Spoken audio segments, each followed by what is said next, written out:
Des saules têtards, des roseaux, des bas-champs qui ont la platitude des terres autrefois baignées par la mer, et quelques maisons bordées de fossés.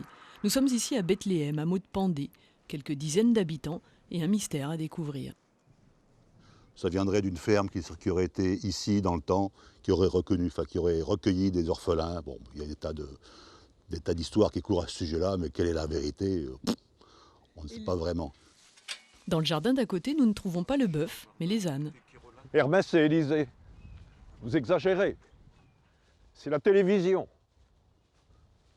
Vous avez déjà vu des ânes interviewés? Finalement, ni Élysée ni Hermès n'ont d'idée sur l'origine du nom de ce petit hameau.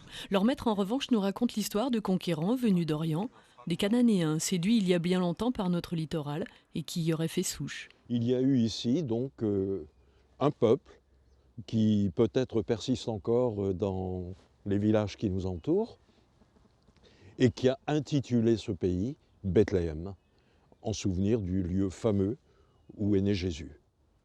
Par goût de l'histoire et pour le sacré du lieu, Guy et son épouse Pierrina ont fait il y a quelques années le chemin en sens inverse pour voir Bethléem, le vrai, celui de la Nativité. Ils en ont rapporté une crèche en bois d'olivier. C'était décevant parce que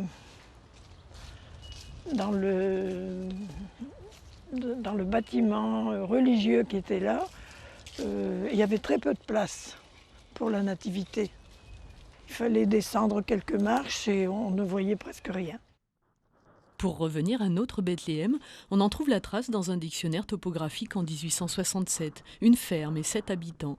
Bethléem est aussi répertorié en 1733 par le géographe et cartographe royal Guillaume de Lille. La mer venait alors aux portes de Bethléem.